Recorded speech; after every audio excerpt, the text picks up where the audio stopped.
Good morning, students. Today we are going to discuss different starting methods of induction motor. So before getting into that, we are going to discuss the need for starters in induction motor. Suppose if no starter is used and the motor is started in direct online, what will happen? We are going to discuss first. So you know from the torque equation of induction motor, the rotor input is 2 pi ns into t. So these three parameters are constant, so you can write this equation k into t. Also, you know that rotor copper loss is 6 times of rotor input. So from this equation you are writing rotor copper loss for a 3-phase induction motor is 3I2 square R2, that is equal to S into KT. Rotor input is KT. So from this you are deriving the torque is proportional to I2 square by S. The remaining parameters are constant and we are assuming R2 is going to be maintained at the same value.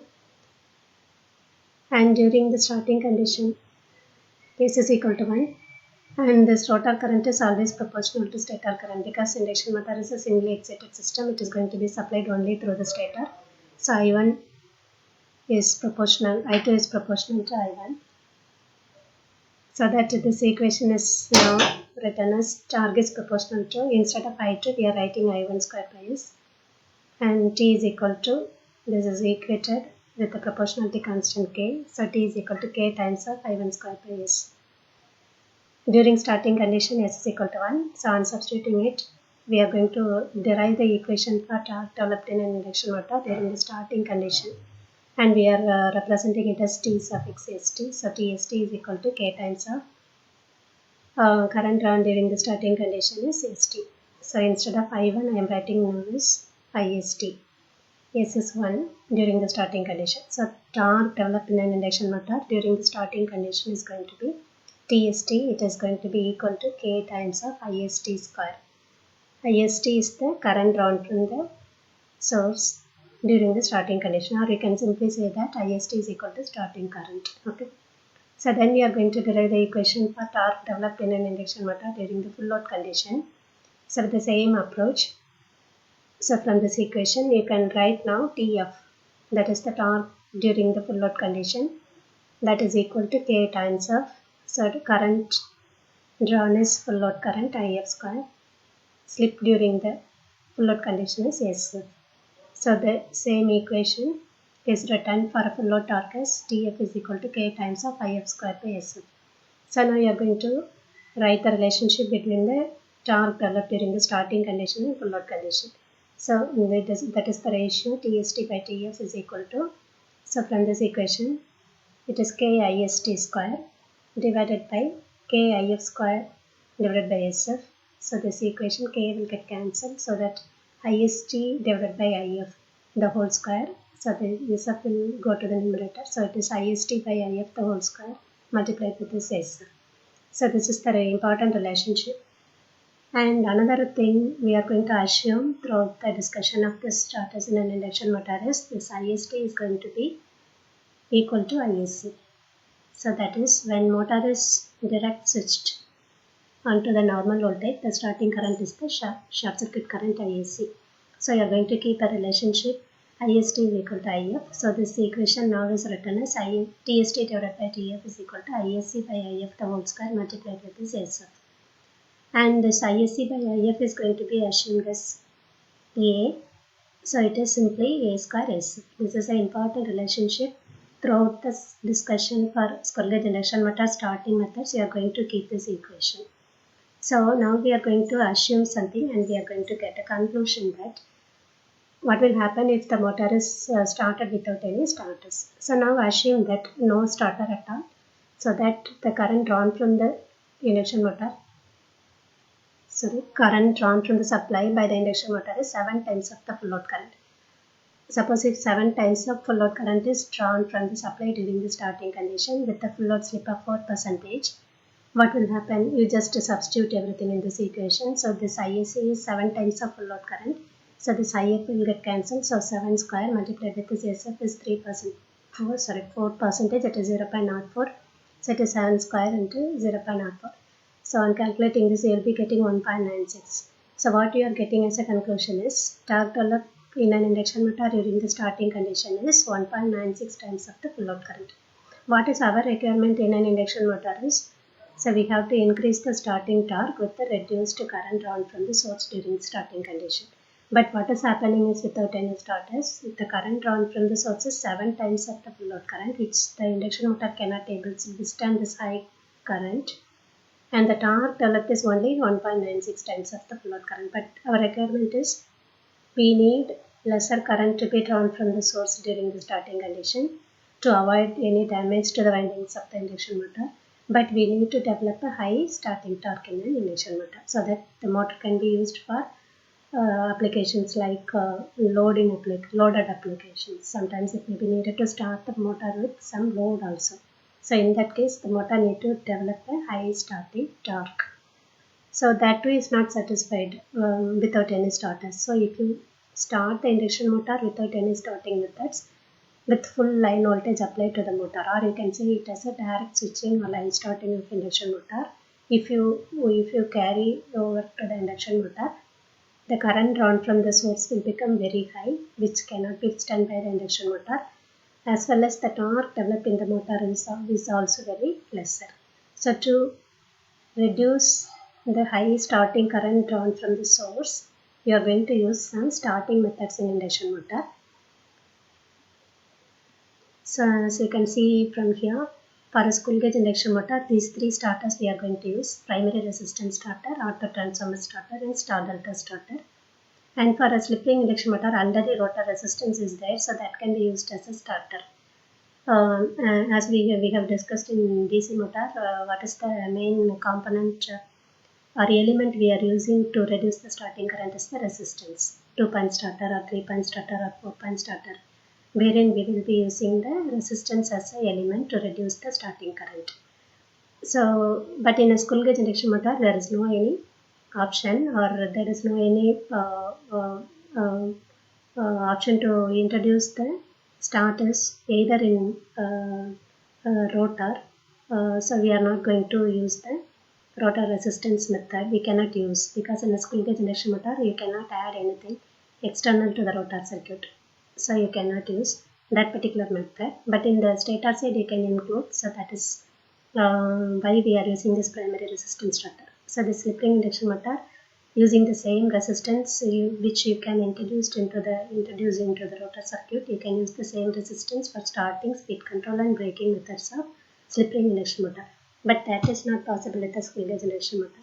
So for these three starters, that is by primary resistance starter, wherein you are going to introduce resistance in the stator circuit, and in auto transformer starter, that is we are using in our laboratory and all, wherein you are going to reduce the voltage and thereby you are going to reduce the starting current. And in star delta starter, you know, the current will be reduced with 1 by root 3 times. So this star delta starter switch also you can use. So in all this method, our final objective is to reduce the starting current by reducing the terminal voltage applied to the motor. Okay. So now we can take up the starters one by one. So first method is this primary resistance starter. So this is the circuit diagram for the primary resistance starter, wherein we are going to introduce some resistance in the stator circuit, so that this X percentage of voltage is going to be reduced and it is going to be applied to the stator instead of the full voltage applied to the stator winding of the induction motor. So the amount of voltage now applied to the induction motor is going to be X times of V. So that is the reduced voltage. This voltage applied to the induction motor is going to be reduced by a factor of X. So that by reducing the voltage by a factor of X, the current will also be reduced by a factor of X. So the starting current drawn from the source is also going to be reduced with a factor of X times of ISC. So the starting current is going to be X. So this is the conventional equation which we have obtained in the previous section for a direct online starter. So now it is going to be the same equation is going to be applied for this rotor resistance starter also. So here IST is going to be X times of ISC. IST is X times of ISC. You are substituting this particular equation over here, and so you are getting this X square ISC by IF the whole square multiplied with this SF. So it is X square A square SF. So how the current is going to be reduced as x times, and the torque is also will be reduced by x square times. So this is the final equation which is going to be applied for stator resistance starter. So next type of starter is going to be the auto transformer starter. So this is the picture.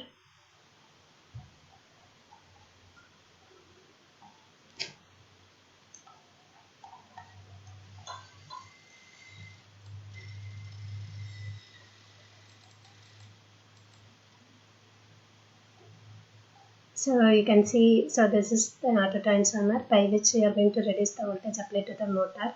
So this method is what we are following in the laboratory applications also. We are using a rotor auto transformer to reduce the supply voltage applied to the induction motor. This we might have used many times in the laboratory applications. So the voltage is going to be reduced by V by root 3 times. So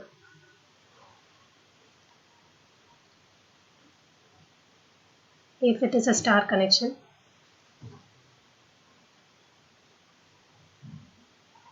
so next we are going to obtain the relationship between. So in an auto transformer starter, the voltage is going to be reduced with the factor of K. K is the transformation ratio of induction motor, or you can say it is a turns ratio between the stator winding and rotor winding. But K is a ratio between rotor winding to stator winding, or simple transformation ratio like transformer. Okay. So this is the auto transformer starter diagram. So you are going to introduce the auto transformer here so that you can reduce the voltage. So this is the important relationship between the torque developed during the starting condition and full load condition of an induction motor by using auto transformer. So the voltage is going to be reduced by K times. So the equation is here. IST is K times of ISC. So substitute that equation. In place of this IST, you are going to substitute K times of ISC. So it is K square. Again it is A square. So the equation is K square A square. So this is the final equation for auto transformer starter. And it is a simple problem. So wherein this ratio is given 1/4 of the full load torque. The ratio between starting and full load torque is 1/4, and full load slip is given as 0.03, that is 3%. And the short circuit current on normal voltage is 4 times the full load current. So it is ISC by IF, that is the short circuit current is 4 times the full load current. So that is also given. So on substituting all the factors, all the data given, so it is 1/4 is here. You have to find out the percentage tapping, that is you have to find out the K value finally. So it is you are getting for K square from this equation, and then you take square root for this equation, you will be getting K as 0.722. Or you can say that it is 72.2%. So this is how we are going to use this equation to solve the problems. And the next type of starter we are going to use is the star delta starter. So this is the picture for star delta starter. So here the current is going to be reduced by a factor of root 3. So this is the relationship between star connection and delta connection. These are all very basic fundamental you are already familiar with. So here in star delta starter, you are going to keep the motor in start connection during the starting condition. So reduced current is going to be applied with a factor of 1/√3. So on substituting this condition, so when the motor started and picked up the speed, the connection will be changed to delta connection. So important thing you have to understand is IST is going to be 1/√3 times of ISC, and on substituting that you will be getting this particular relation. So √3, so it is 1/3 times of A square S. So this is the final relationship between the starting torque and full load torque of induction motor in a star delta starter. So it is a simple problem here. So you can solve by applying this particular equation. So there are many problems here. I will give you as an assignment that also you can submit. Thank you, students. In the next class, we will be discussing about the rotor resistance starter applicable to slip ring induction motor.